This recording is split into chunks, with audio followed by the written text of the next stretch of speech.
There's a fascinating story about this monument and the French and the Battle of Sedan, which is what it was originally dedicated to.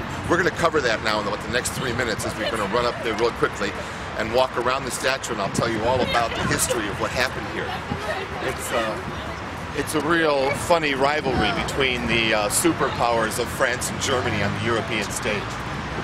So these 4 panels in front of us, they depict the entire Battle of Sedan story in 4 sides of the monument, and it's a fascinating quick look and a cross-section of Prussia at the time. We're going to be in the left corner of here, way on the left. And there you can see the battle beginning as we leave the Brandenburg Gate in the background, waving, saying goodbye to the wife and children. Can I please have my gun to my child so I can go out and kill? Now we're mounting up on the horses and we're going to go all the way around the monument here. And here is the 4th, Frederick IV, the king at the time.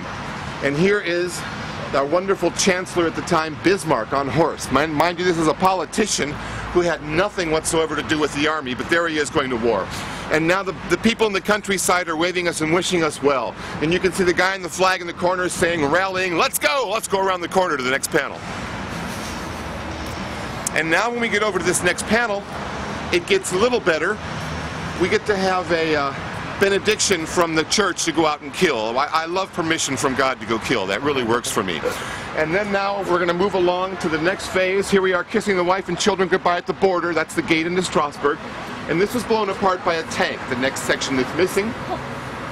And now we start the actual battle of the war itself. It's a fantastic view of the Battle of Sedan. Bloody war. Guns weren't very good at the time, remember. They didn't fire very long distances accurately, so hand-to-hand combat was not unusual, as you can see with the man being choked in the upper right-hand corner of the panel. So, as we go around into the 3rd panel, we start to see France is losing.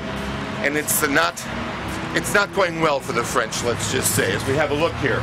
On the left you can see we're falling off our horse. I like the symbol of the Roman Catholic Church on the far left here with the distraught king with his head down. It's not going well for the French. And as we move along you can see they're falling, their comrades are holding them into death, okay, and then they're falling off their horse and begging for mercy. This is how we like our French. And now it's capitulation time and the armistice is called. And you can see men are hugging each other, they're so happy. And tell me this is not a Christian monument. Please, give this man a wreath of thorns for his head. Now in the far right-hand corner we can see 2 gentlemen, a Frenchman and a German, shaking hands. The battle's over. It almost looks like they're making a date. Okay, let's go around to the last panel and have a look here. And finally it's the wrap-up of the entire battle, and the Germans are going to do all those victorious things that Victorians do. On the left, the family arrives by train in the background. You can see the Red Cross is there, even then, by the way, and we're bandaging Frenchmen. That's how damn compassionate we really are. Of course, they're still laying on the ground downtrodden. It's still not going well, but now we're back on our horse with the king and the chancellor. And here's the letter from the French saying we capitulate, come on into Paris. So now we're going to march up. You got it there? I got it. So now we're going to march up, we're going to grab the men, march abreast, and with the dog we're going to go into beautiful Paris. And then in the background you can see the Arc de Triomphe. So in 4 panels you've gone from the arch to the arch, from the Brandenburg Gate to the Arc de Triomphe. Needless to say, it's a scathing view at the French. And can I tell you, they hated it. They weren't happy with this monument. And so right after World War II, when it was decided who was going to have what section of Paris in the dividing of the 4 powers, this was in the British sector. And the French immediately sent them a form letter saying, oh, next Tuesday, keep your people away from the Siegessäule, we're going to blow it up. And of course the British wanted to know why, and the French said, well, it's a destroyed monument, it's damaged by the war, let's just get rid of it and move along.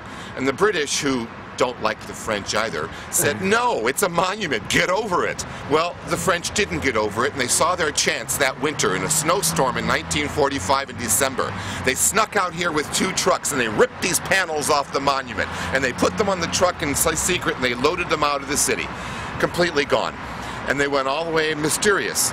Well, in reality, they were taken to France. They were taken to Paris. They were put in the basement of the Louvre. And there sat these wonderful panels for the next 42 years rotting.